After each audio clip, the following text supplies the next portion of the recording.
Shalom Bapak Ibu Saudara yang dikasih Tuhan, Shalom. Saya nggak bisa yel-yelnya yang tadi ya. Apa kabar hari ini?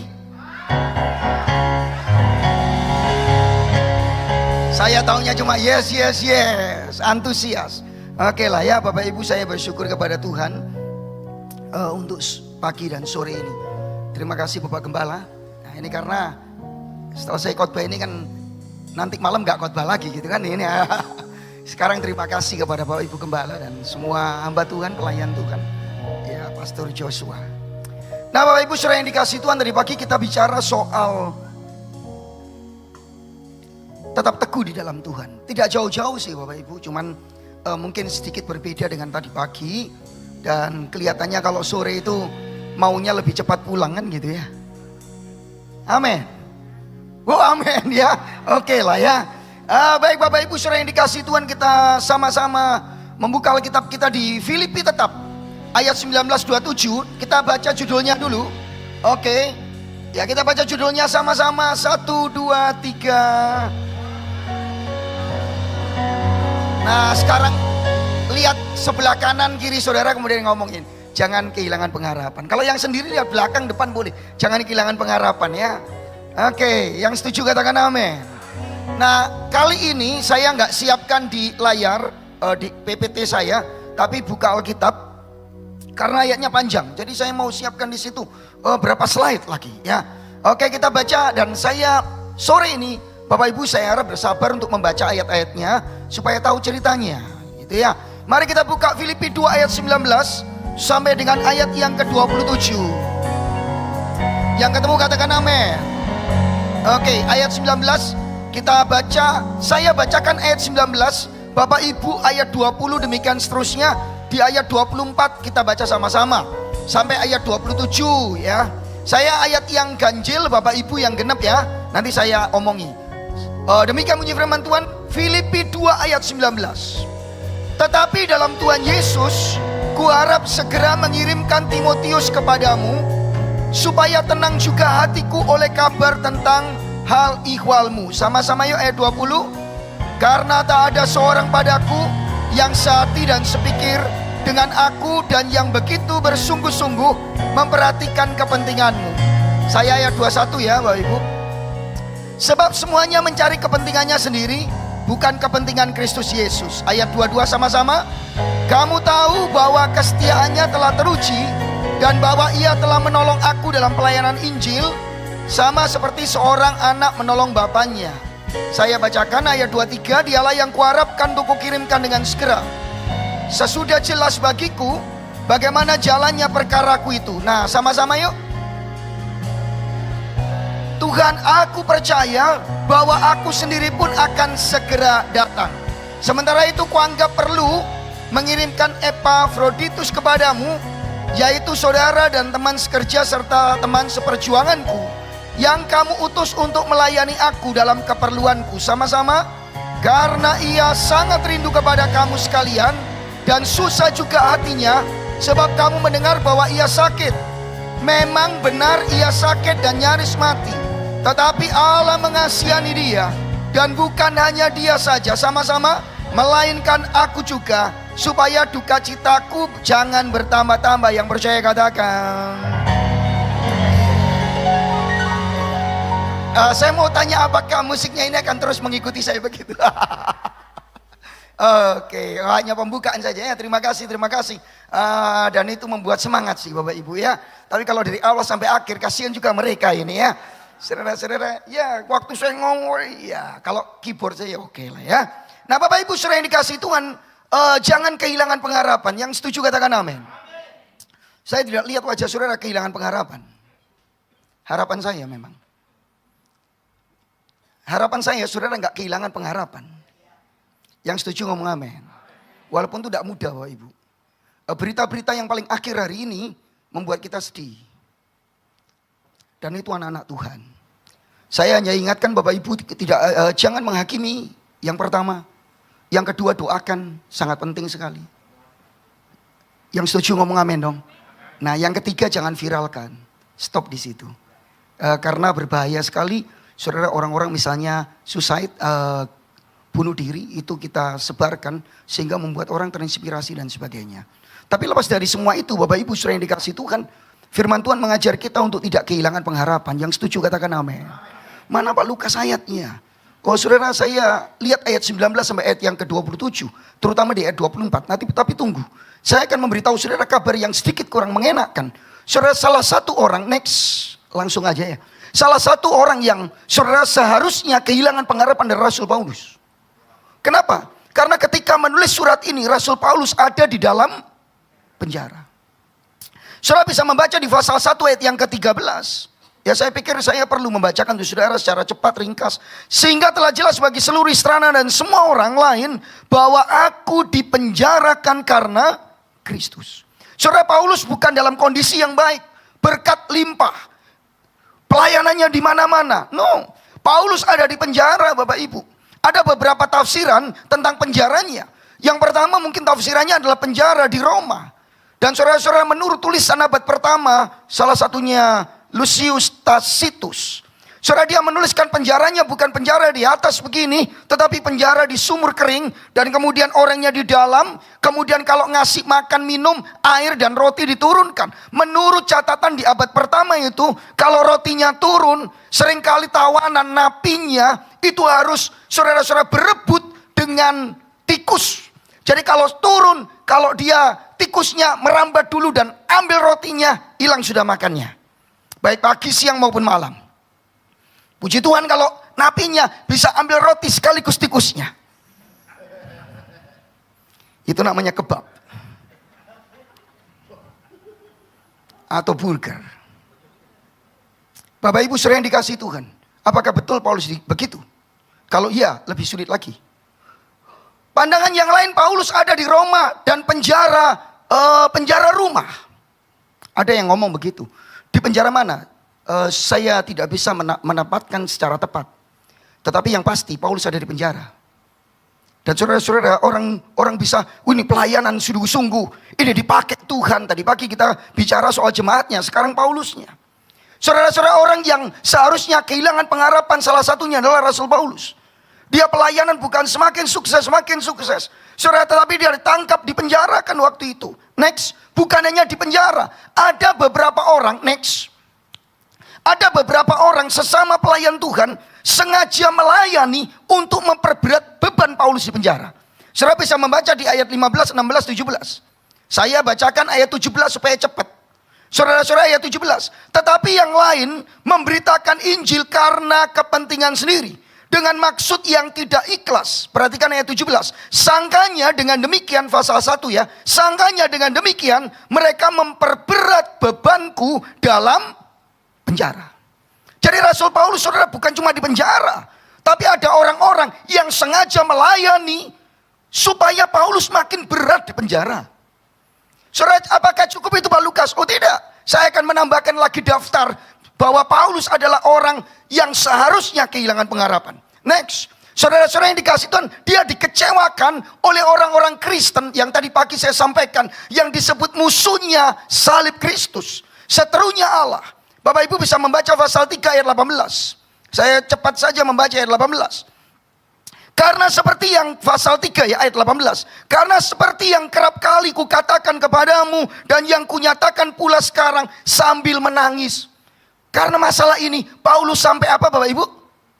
Menangis. Paulus menangis di penjara. Banyak orang yang hidup sebagai seteru salib Kristus. Kesudahan mereka ialah kebinasaan. Tuhan mereka ialah perut mereka. Pikiran mereka semata-mata tertuju kepada perkara duniawi. Nah ini yang Paulus hadapi Bapak Ibu. Pelayanan bukan sukses, tapi tangkap, ada di penjara, diberi beban oleh teman-temannya. Masih ada orang-orang yang mengecewakan. Dan mari kita ke pasal 2. Satu lagi saya mau tambahkan. Next. Ditinggalkan banyak temannya. Halo. Lonely. Merasa sendiri, kesepian. Saudara-saudara bisa membaca di pasal 2 ayat yang ke berapa di situ? 20, 21. Ya, jangan sampai kelewatan tadi saudara-saudara yang membacanya. Ayat 20. Karena, yuk kita baca sama-sama. Bisa ditayangkan ayatnya. Karena ini penting nih. Pasal 2 ayat 20, 21. Yuk kita baca sama-sama. Satu, boleh Alkitab saudara buka. 2, 20, 21. Sama-sama 1, 2, 3. Karena tak ada seorang pun padaku yang sehati dan sepikir dengan aku. Dan yang begitu sungguh-sungguh memperhatikan kepentinganmu. Ayat 21 tekankan. Sebab semuanya mencari kepentingan sendiri. Bukan kepentingan. Halo. Bagaimana kalau saudara melayani di satu gereja dan saudara-saudara. Atau saudara melakukan bisnis dan kemudian orang menikung saudara dari belakang. Saudara tiba-tiba dalam kondisi yang terpuruk, ditinggalkan begitu saja. Halo Bapak Ibu saudara yang dikasih Tuhan. Ini berat sekali. Ditinggalkan banyak teman. Gak ada yang sehati sepikir. Saudara-saudara yang dikasih Tuhan di ayat 21. Semuanya egois, mencari kepentingannya sendiri. Di Filipi. Itu sebabnya saya bilang Rasul Paulus adalah orang yang bisa saja kehilangan saudara-saudara pengharapannya. Saya pernah mengalaminya saudara-saudara 28 tahun yang lalu waktu pertama kali saya jadi gembala. Saya sudah pernah saksi di sini. Saya jadi gembala itu umur 21. Pastor Yosua umur berapa? 34. Puji Tuhan saudara. Dan badannya jauh lebih tinggi dari saya. Tertawa saudara sangat menyakitkan hati saudara-saudara. Terima kasih. Kiranya Tuhan yang membalas saudara-saudara. 28 tahun yang lalu saya sekarang ini dari dulu. Saya besarnya seperti ini. Saudara bisa bayangkan waktu saya jadi gembala. Saya kurus, lebih kurus. 28 tahun yang lalu ini besarnya enggak bertambah-tambah begini aja. Hanya sekarang perut maju pantat mundur saudara-saudara. Halo. Kalau saya berdiri di mimbar, saudara-saudara orang pikir, saya pernah saudara khotbah dipikir bukan pendeta. Orang cari, mana pendetanya? Saya diundang satu gereja tanpa menyebutkan nama karena Pak Yohanes ini terkenal dan pasti kenal. Saya datang saudara-saudara, saya tanya tante karena gembalanya perempuan tante. Sesama GP. Tante sudah pernah ketemu saya. Belum Pak Lukas tapi saya sudah pernah dengar khotbahnya Pak Lukas. Datang ya, oh iya saya datang. Begitu saya datang pakai dasi saudara, zaman dulu kan. Hem pakai dasi, saya nggak ada yang menjemput. Nggak ada yang nanya, ini pendeta Lukas? Enggak. Semuanya pakai dasi, ternyata itu hari itu ada acara Bapak Ibu. Jadi saya duduk, nggak ada yang tanya, ya sudah saya duduk di tengah begini. Saya tunggu aja, nanti kan dicari gitu ya. Dan benar, selesai pujian penyembahan, langsung semua bingung, saya diem aja. Saya orang keluar masuk. Waktu itu handphone juga nggak seperti sekarang. Seingat saya belum ada handphone ya rasanya. Nah saudara-saudara, kemudian dari mimbar, apakah di sini ada pendeta Lukas? Kemudian saya angkat tangan, saya. Wah rame saudara, terjadi kebangunan rohani. Bapak Ibu saudara yang dikasih Tuhan. Dan saudara di tengah-tengah kesulitan yang seperti itu dengan usia saya masih muda. Siapa yang percaya saya? Banyak orang gak percaya saya. Saudara-saudara saya ditolak di gereja. Karena mereka yang saya pimpin sebagian menolak. Karena memang ya wajar lah. Saya gak nyalakan mereka. Mereka dulu adalah guru sekolah minggu saya. Mereka dulu adalah pembina rohani di kaum muda saya. Mereka jauh lebih senior dari saya. Dan dulu anak kecil ini sekarang tetap kecil di depan memimpin mereka.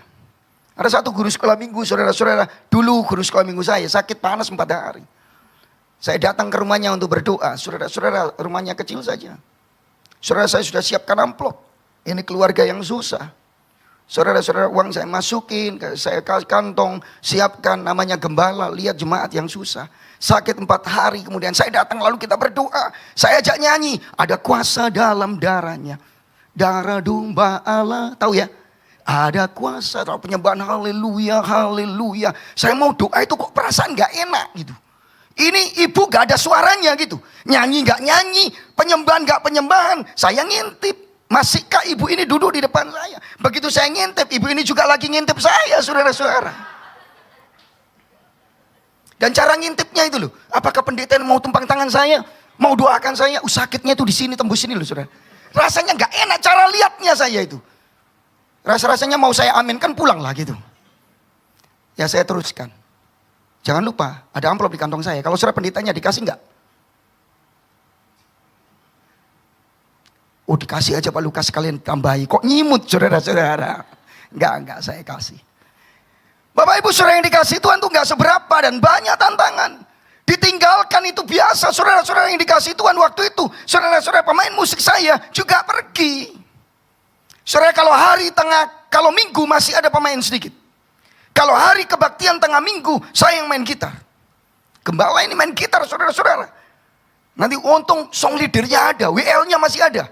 Dia WL, saya main gitar. Setelah mau firmanmu pelita bagi kakiku. Saya serahkan beberapa gembala. Saya maju pakai gitar, saudara-saudara.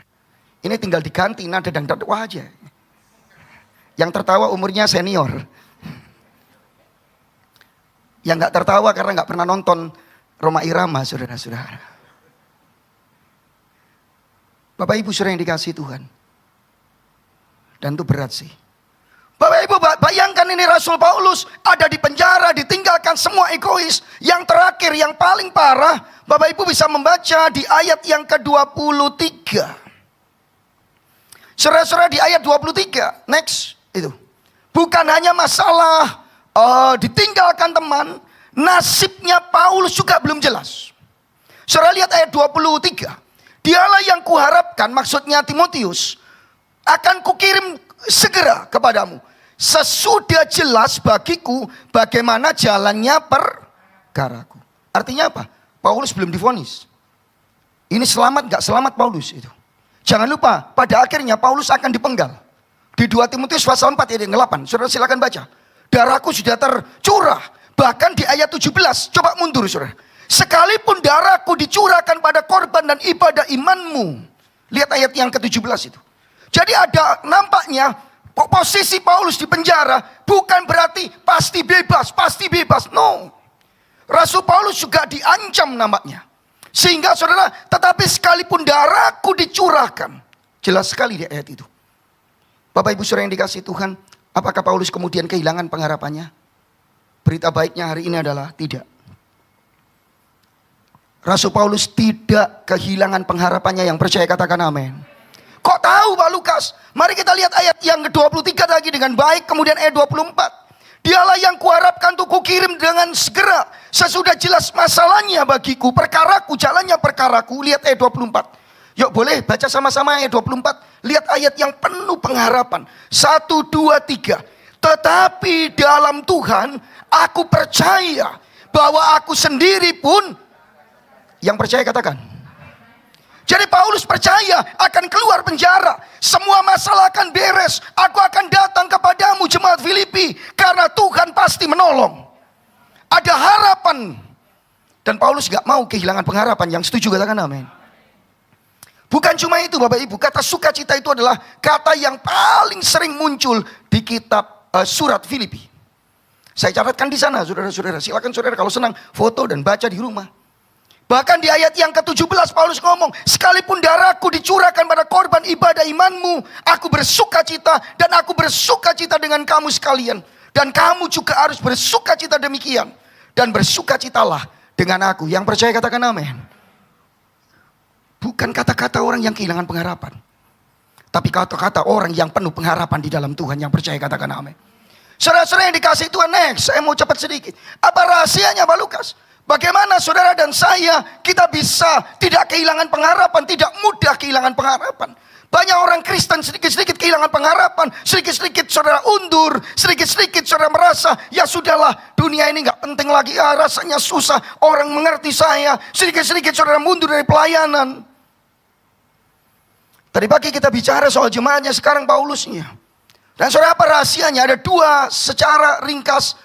Ada dua rahasia yang saudara dan saya harus percaya, harus pegang. Ini yang pertama. Next. Yuk kita katakan sama-sama. 1, 2, 3. Percaya bahwa Tuhan sedang bekerja. Yang amin kok cuma beberapa. Percayalah bahwa Tuhan sedang bekerja saudara-saudara. Saudara yang dikasih Tuhan, Tuhan sedang bekerja. Dan itu yang dilihat oleh Paulus.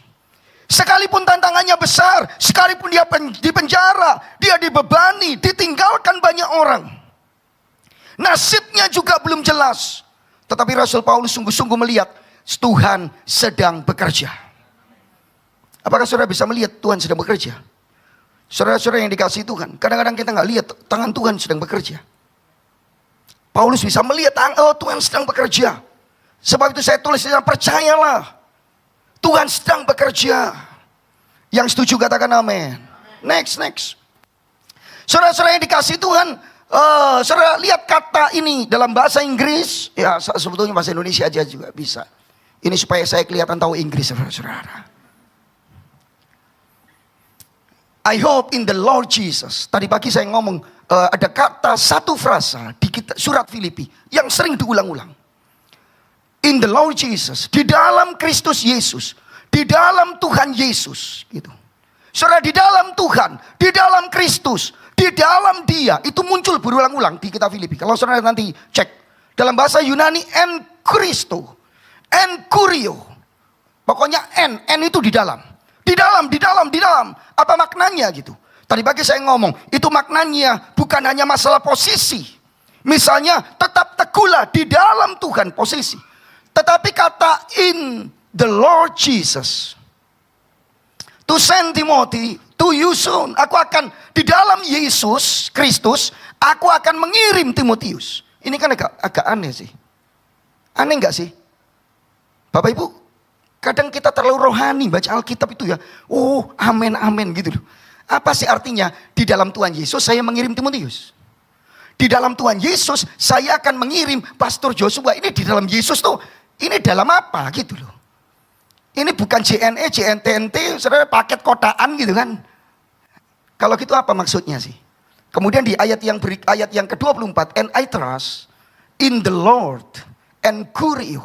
Di dalam Tuhan, that shortly I myself shall come also. Aku dengan diriku, aku akan segera datang juga. Kalau saudara terjemahan kita, aku akan menemui kamu. Nah, paling gampang saya bukakan bahasa Indonesia masa kini. Saya sepakat dengan terjemahan bahasa Indonesia masa kini. Apa artinya in the Jesus Christ? Atau di dalam Tuhan, di dalam Kristus. Apa artinya? Kita baca sama-sama yuk. 1, 2, 3. Saya percaya dengan pertolongan Tuhan Yesus, saya segera dapat mengutus Timotius bla bla bla bla. Ya, ayat yang ke-24 saya percaya lagi. 1, 2, 3. Saya percaya bahwa dengan pertolongan Tuhan, saya sendiri pun tidak lama lagi mengunjungi kalian. Jadi saudara kata di dalam Tuhan, saudara-saudara yang dikasih Tuhan, en Kristo, di dalam Tuhan, en Kurio. Saudara-saudara itu menunjukkan sebetulnya ada campur tangan Tuhan. Di dalam Tuhan itu artinya oleh pertolongan Tuhan, oleh karya Tuhan, oleh pekerjaan Tuhan, aku akan segera mengirimkan Timotius kepadamu. Dan oleh tangan Tuhan, aku juga akan dibebaskan dan ketemu kamu jemaat Filipi yang ngerti, katakan amin. Kalau gitu, next, Paulus melihat tangan Tuhan yang bekerja. Sekalipun tiap hari dia mungkin melihat jeruji besi kalau itu di penjara. Atau di dalam sumur dia melihat dinding yang sempit karena hanya ada satu saluran, buang air di situ dan semua begitu. Paulus tetap melihat sekalipun dibatasi oleh dinding kalau memang Paulus di penjara. Penjara yang seperti itu. Gak bisa lihat apa-apa, hanya dinding ini. Tapi Paulus bisa melihat tangan Tuhan sedang bekerja dalam hidupnya. Mari saudara kita lihat sekeliling kita, Tuhan sedang bekerja untuk saudara. Kadang-kadang dalam persoalan kita gak mudah melihat tangan Tuhan yang bekerja. Paulus melihat tangan Tuhan yang bekerja itu. Next, apa siapa Lukas? Paulus melihat ada pribadi-pribadi yang Tuhan taruh. Memang benar banyak orang yang saudara-saudara di ayat yang ke-20, 21 tadi. Banyak orang yang mencari kepentingannya sendiri. Tapi Paulus dicelikkan oleh Tuhan. Melihat sekelilingnya masih ada Timotius, masih ada Epaphroditus yang sungguh-sungguh melayani sehati dengan Rasul Paulus di penjara. Saudara-saudara yang dikasih Tuhan, kita nggak sendiri. Tuhan sedang bekerja dalam hidupmu. Yang percaya katakan amin. Tuhan sedang bekerja. Kadang-kadang memang kita lihat dinding-dinding yang sulit sekali. Itu semuanya saya menggunakan kata percaya. Percayalah, Tuhan sedang bekerja. Yang setuju katakan amin. Bukan hanya Epaphroditus dan Timotius. Next, Paulus juga saudara-saudara yang dikasih Tuhan melihat jemaat Filipi yang mengulurkan tangan pertolongannya. Saudara bisa membaca ayat 30. Memang kita nggak baca sampai ayat 30. Perhatikan ayat 30. Sebab oleh karena pekerjaan Kristus, Epafroditus, ia di situ nyaris mati dan mempertaruhkan jiwanya. Ini yang penting, untuk memenuhi apa yang masih kurang dalam pelayananmu kepadaku, kepada Paulus. Paulus masih lihat, ada jemaat-jemaat yang cinta Tuhan, yang bukan seteru salib Kristus, yang mengasihi Tuhan. Next. Apakah Bapak Ibu melihat tangan Tuhan bekerja dalam hidup saudara? Kalau hari ini saudara mulai kehilangan pengharapan, dengarkan firman Tuhan. Kalau saudara hari ini merasa, aduh ini sudah capek aku gak lihat Pak Lukas. Hari ini percayalah, tangan Tuhan sedang bekerja, saudara-saudara. Tangan Tuhan sedang bekerja. Yang percaya katakan amin. Saudara, saya mau kasih kesaksian saya, lanjutkan tadi kesaksian saya. Dan kesaksian yang hidup dalam saya. Ada beberapa orang ngomong, Pak Lukas kesaksiannya tetap saja. Iya, kalau kesaksian berubah itu namanya penipuan. Duh, ceritanya kok berubah ini? Gitu. Enggak, saya mau saksikan selama hidup saya nggak akan pernah lupa. Momentum-momentum tangan Tuhan itu terlihat jelas. Saudara, di tengah-tengah saya sempat putus asa. Pendeta juga manusia. Bukan hanya rocker, manusia, saudara-saudara. Yang tertawa juga usianya udah seperti saya. Senior. Saya putus asa. Saya gembala. Yang heran saudara, waktu saya jadi pendeta itu, didoakan di gereja itu ada 14 pendeta tumpang tangan semua. Satu di kepala, satu di punggung, satu kanan bahu, satu kiri bahu. Lalu di punggung itu ada tangan kira-kira 4 atau 5 di sini. Saudara. Saya rasa itu, wah jamahan Tuhan, haleluya. Sampai saya sudah nggak tahu itu tangan atau kaki, saudara, berat. Karena 14 orang yang doakan. Tapi saudara saya kasih tahu, saya waktu itu tidak ada satu pun yang mementoring saya. Saya nggak nyalahkan mereka. Gereja kami tidak punya kebiasaan seperti itu. Yang kedua, saya lah yang harus cari mereka. Betul ya? Yang muda yang cari yang senior. Tapi Tuhan izinkan saya nggak bisa cari mereka. Saudara-saudara, di tengah-tengah keputusasaan saya, hari Minggu seperti ini, dan jam 4:30 kebaktian raya di gereja saya. Saya bilang, Sabtu, itu hari Sabtu, saudara. Saya bilang, sudahlah. Saya nggak ngomong sama siapa. Ini ngomong sendiri ya Bapak Ibu. Langsung saya sudah gini. Sudahlah, kalau memang betul begini, susah ini. Saya nggak bisa nangani gereja ini. Saya pergi saja. Saya mau minggat, saudara-saudara. Saya mau pergi diam-diam dari gereja itu. Karena gereja itu di bawah yayasan. Dan kemudian nanti saya telepon papa saya. Papi, ciao, saya sudah pergi. Gereja itu urusan omboh, sakarepmu ya. Gitu. Ganti pendeta saja, jangan saya. Ini serius. Saya benar-benar Sabtu malam saya sudah ringkas baju dan saya mau kembali ke STT di mana saya kuliah.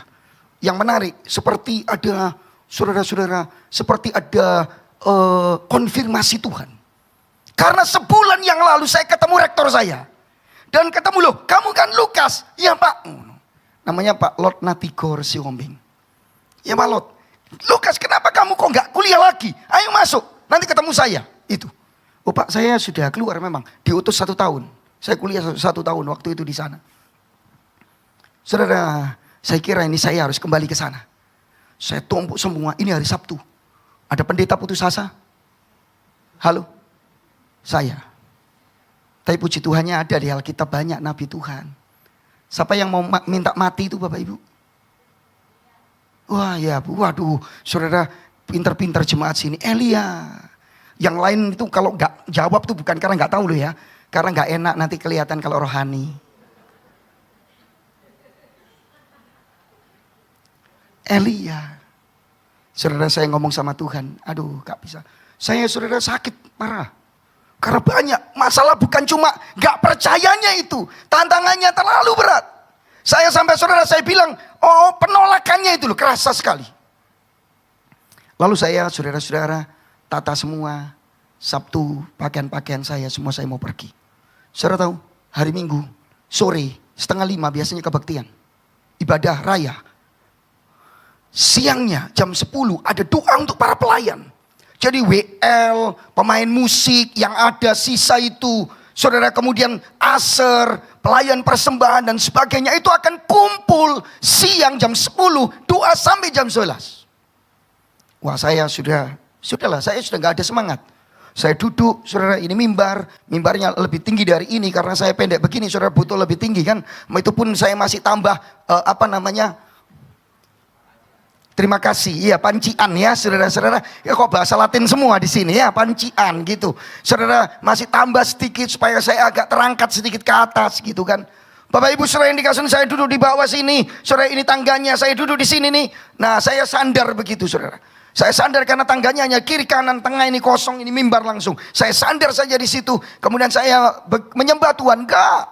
Saya sudah putus asa sungguh-sungguh. Saya ngomong sama Tuhan, ya sudahlah, saya pokoknya pergi. Senin saya pergi. Ini adalah khotbah terakhir. Jadi waktu penyembahan saya cuma gini.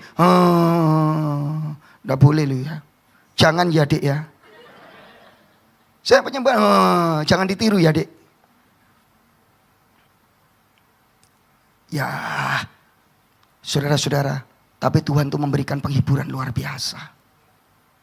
Karena jam 10 tepat, saudara tahu berapa yang datang? Tidak ada, saudara-saudara. Saya makin yakin ini terakhir, besok pergi, saudara. Gak ada yang datang.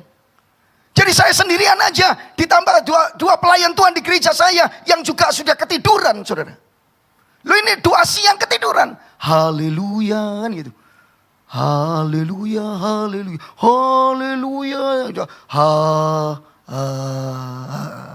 udah. Saya juga nggak marah. Saya sudah putus asa kok. Biar aja saya lihat mereka ketiduran, gitar sudah didiamkan, saya diam semua. Cuma 3 orang. Tapi Tuhan tuh baik. Jam 10:30, saya duduk begini, jamnya di sana. Saya langsung lihat jam. 10:30 siang. Tiba-tiba pintu gereja terbuka seperti ini, pintunya di tengahnya. Ada emak-emak umur 80-an lah, 70-80 ya, 78, 79, hampir usia meninggal 84 tahun. Waktu saya menikah, beliau dipanggil Tuhan. Saya nggak akan pernah lupa. Namanya Maluis. Saya waktu sembahyang, saya lihat yang menarik, saya akan ngintip mata satu, saudara. Gitu. Wong nggak ada yang doa ini, cuma duduk-duduk aja, nunggu waktu aja saya. Saya buka mata gini, emak itu masuk. Maaf ya, orang Tionghoa, tapi pakai rok emak-emak. Dia nyincing roknya ini, saudara. Tahu nyincing ya? Ini bahasa Latin, bahasa Yunani, saudara-saudara. Dia angkat sedikit roknya dengan pakai sandal jepitnya itu. Dia masuk tanpa lepas. Dia bunyi plak, plak, plak. Dan saya lihat aja gitu. Apa sih mak itu? Ya sudah, saya ikut aja dia. Seret gitu. Saya nggak buka mata, nggak nyapa. Dia langsung duduk di samping saya. Di tangga. Saya duduk di sini, dia duduk di tangga. Karena dia nggak mungkin di bawah seperti saya. Ditikar begitu. Yang saya terkejut adalah saudara-saudara. Waktu biasanya saya suruh doa. Doa untuk kebaktian nanti sore. Doakan supaya hadirat Tuhan. Bla bla bla bla kan gitu. Ini enggak. Begitu dia duduk, cepat-cepat itu. Dia duduk, taruh pantatnya di tempat duduk. Pak. Dia angkat tangan. Karena saya terus lirik begini. Dia angkat tangan. Lalu dia teriak. Tuhan Yesus, tolong cucu saya pendeta Lukas ini. Nah, itu seterusnya doa. Saya nggak tahu doanya apa.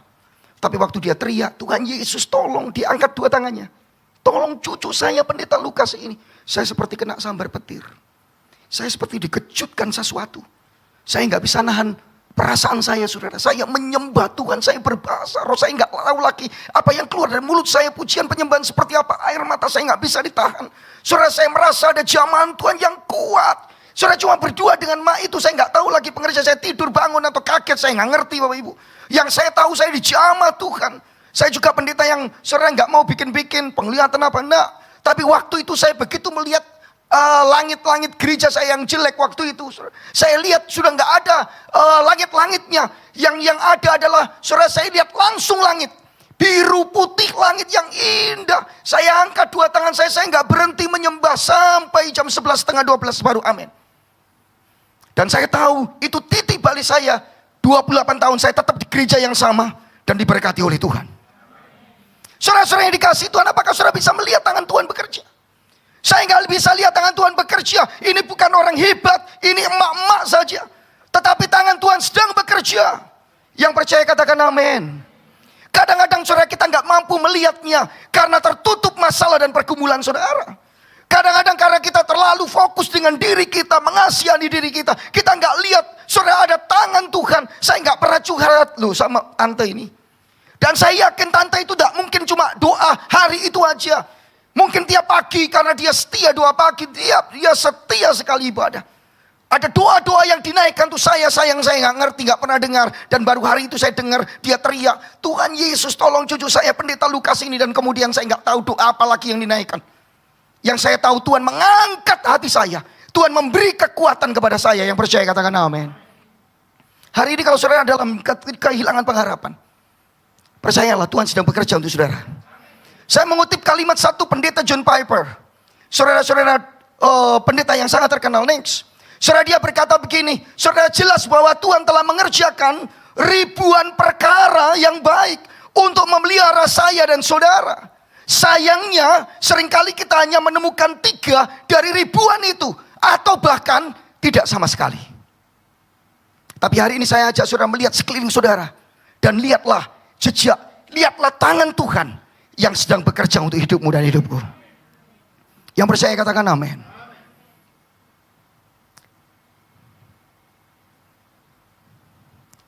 Kadang-kadang kita nggak tahu, ada orang yang baik di dekat saudara, yang Tuhan tempatkan. Yang setuju katakan amin. Tapi cara Tuhan saya nggak tahu. Yang jelas ada ribuan. Tuhan nggak pernah berhenti bekerja untuk saya dan saudara. Yang percaya katakan amin. Nah yang kedua saudara, supaya cepat ya. Yang kedua, next. Bukan hanya percaya kepada bahwa Tuhan sedang bekerja. Yang kedua, sama-sama kita katakan 1, 2, 3. Percaya kepada Tuhan yang sedang bekerja. Saudara-saudara yang dikasih dan yang teriak, Pak Lukas ini sama dengan poin 1, tidak. Poin 1-nya, percaya bahwa Tuhan sedang bekerja. Poin 2, percaya kepada Tuhan yang sedang bekerja. Bapak Ibu saudara yang dikasih Tuhan, next. Saudara yang dikasih Tuhan itu apa yang diyakini oleh Paulus? Karena pengenalan Paulus akan Tuhan yang jelas. Percayalah bukan saja pada Tuhan yang sedang bekerja. Bukan saja kepada Tuhan yang sedang bekerja. Tetapi percayalah yang kepada Tuhan yang bekerja itu loh saudara-saudara. Yang ngerti maksud saya katakan amin. Seringkali kita hanya lihat cara cari pekerjaan Tuhan. No. Justru melihat tangan Tuhan yang bekerja. Karena Paulus mengenal sungguh siapa Tuhan itu. Sehingga Paulus tahu Tuhan sedang bekerja. Tuhan sedang bekerja untuk saudara dan saya. Kenapa saya berani berkata, percayalah Tuhan sedang bekerja. Karena saya kenal Tuhan yang kita sembah di dalam Yesus Kristus. Bukan Tuhan sembarangan. Dia Tuhan yang terus bekerja untuk saudara dan saya yang percaya katakan amin. Yang pertama saudara-saudara, next. Dia adalah Tuhan yang bekerja adalah Tuhan yang mengasihani hamba-hambanya. Tuhan yang mengasihani saudara dan saya yang percaya katakan amin. Mari kita lihat ayat yang ke-27 tadi. Ayat 26. Ya Epafroditus itu. Ayat 25 saudara bisa baca. Sementara itu kuanggap perlu mengirimkan Epafroditus. Ayat 26. Karena ia sangat rindu kepada kamu sekalian. Dan susah juga hatinya Epafroditus ini. Sebab kamu mendengar bahwa ia sakit. Memang benar. Ia sakit nyaris mati. Tetapi Allah mengasihani dia. Dan bukan hanya dia. Melainkan aku juga. Wow. Tuhan yang mana yang dipercayai Paulus? Tuhan yang dipercayai oleh Rasul Paulus. Adalah Tuhan yang mengasihani hamba-hambanya. Pak Lukas, saya nggak percaya Tuhan mengasihi saya. Tuhan mengasihani saudara. Paulus melihat Epafroditus sakit. Nyaris mati. Tapi Tuhan memberikan kesembuhan kepada Epafroditus. Kan gitu tafsirannya. Tuhan mengasihani dia. Paulus nangkap Tuhan mengasihani Epafroditus. Karena bukan hanya Epafroditus. Tapi Tuhan sedang mengasihani Paulus yang di dalam penjara. Hari ini saya memberitahu saudara. Bahwa Tuhan mengasihani saudara semua. Saudara-saudara yang dikasihi Tuhan, saya dikasihani oleh Tuhan. Saudara dikasihani oleh Tuhan. Pak Lukas, apa buktinya? Saya masih sakit. Saudara, berkat saya masih belum lancar. Pekerjaan saya masih ada berat, tanggungan, tantangan yang berat. Saya kasih tahu saudara, bukti yang terbesar dari belas kasihan Tuhan bukan kesembuhan dari sakit saja. Bukan keuangan kita itu jalan dengan lancar, sukses saja. Bukan. Kalau saudara ingin tahu bukti belas kasihan Tuhan yang gak terukur, yang gak ternilai, lihat salib Kristus.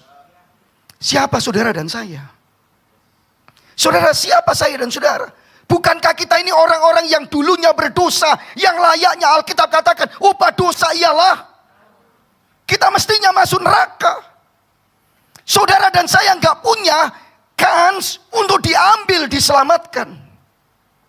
Pernah nggak saudara-saudara mendengar ilustrasi bahwa Tuhan itu seperti pemulung, memungut sampah-sampah.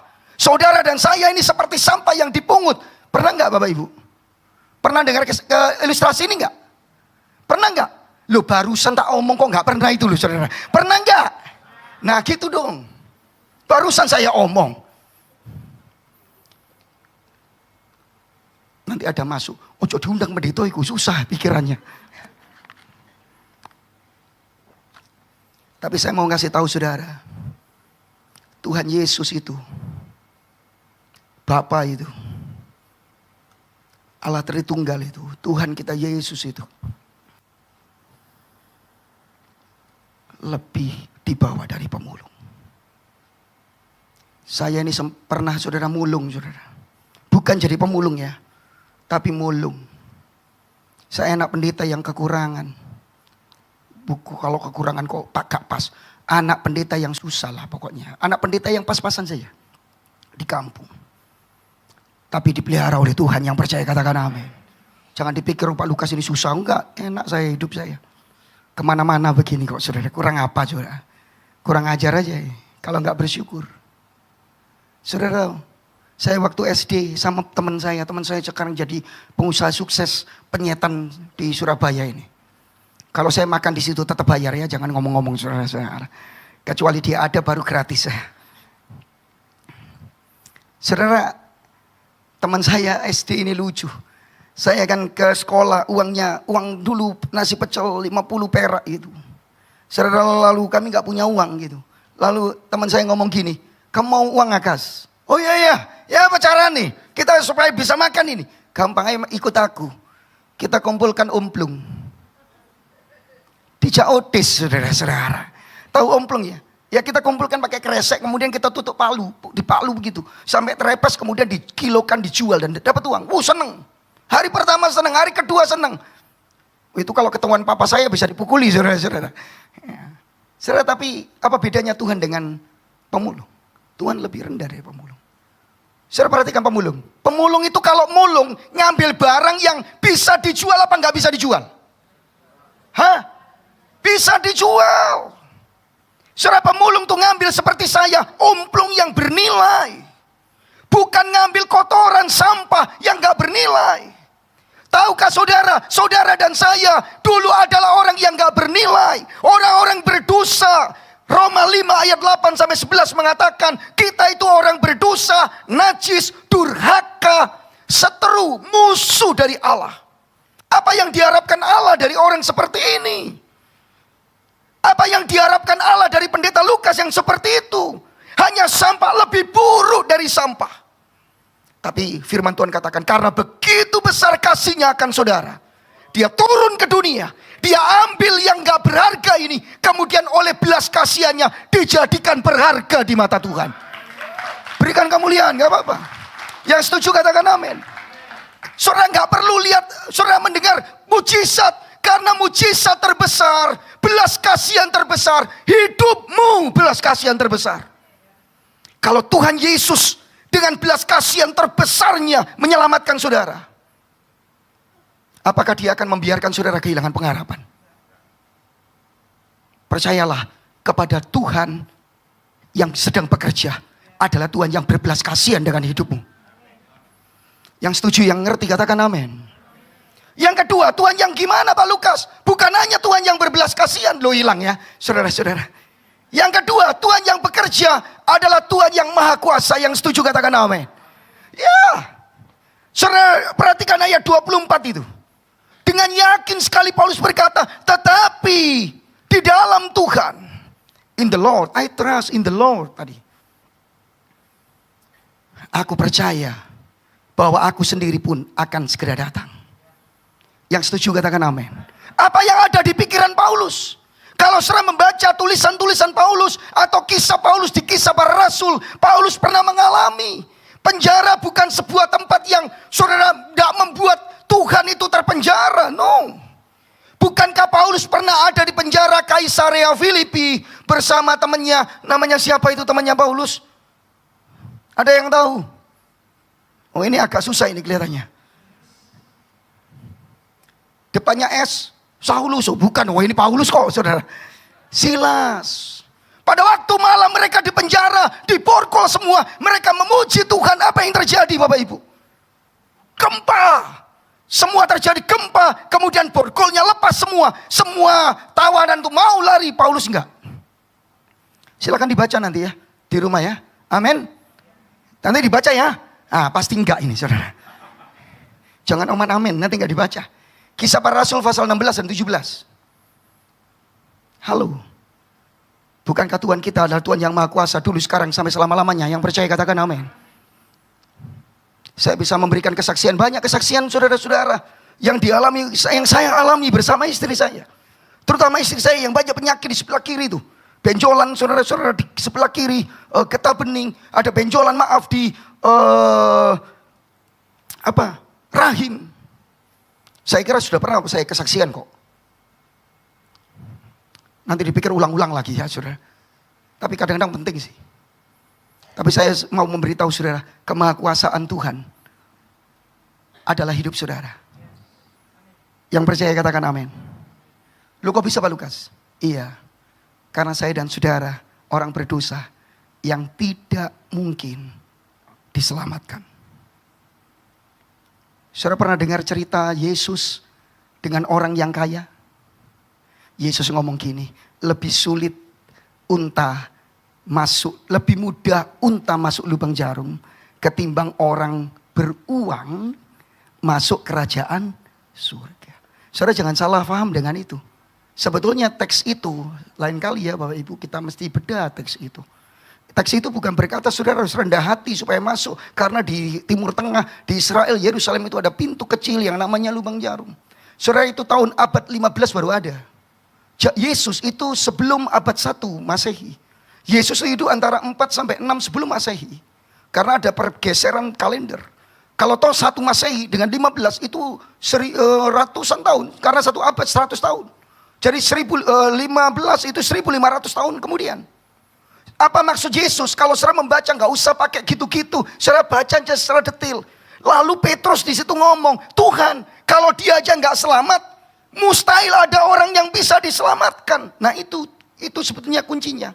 Lalu Yesus berkata, memang bagi manusia itu mustahil, tapi bagi Allah tidak ada yang.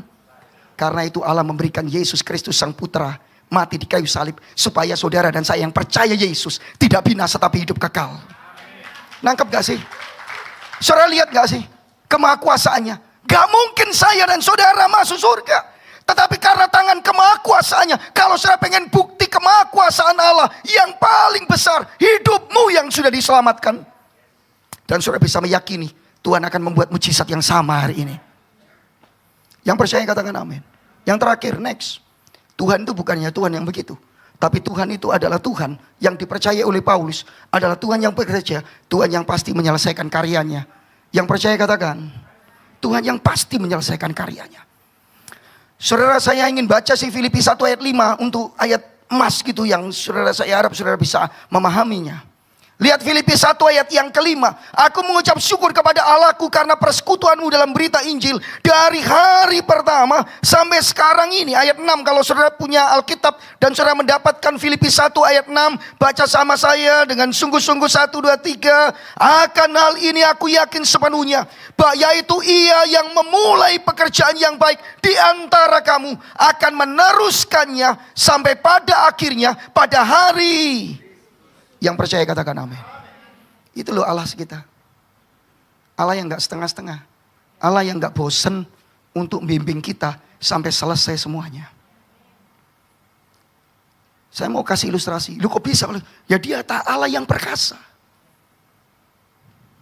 Tadi pagi saya kasih ilustrasi. Ada satu bapak punya anak satu. Mau nyebrang jalan rame sekali. Nyo, pegang tangannya papa. Masih kecil umur 7 tahun, 8 tahun. Tapi pinter. Dia ngomong, mau pak? Wih, nyo pegang tangannya papa. Ini bahaya lah kamu jalan sendiri. Ayo pegang tangannya papa. Mau pak? Gak mau pak. Ah, karena papanya itu demokrasi baik ya. Tanya, opo onyo? Kamu gak mau pegang tangannya papa? Jawabannya itu sangat mengena. Papa, tangannya papa itu besar dan kuat. Kalau sinyo tangannya kecil, lemah. Kalau sinyo yang pegang tangannya papa, bisa lepas di tengah jalan lek sinyo pas ketakutan. Tapi kalau tangannya papa sing besar dan kuat megang tangannya sinyo. Sinyo yakin gak bisa lepas tangannya sinyo dari tangannya papa. Bukankah Tuhan yang mengasihi saudara? Bukankah Tuhan yang sedang bekerja untuk saudara? Adalah Tuhan yang maha kuasa. Tuhan yang mengasihani saudara. Dan Tuhan yang akan menyelesaikan semuanya. Yang percaya katakan. Tuhan memberkati saudara. Mari kita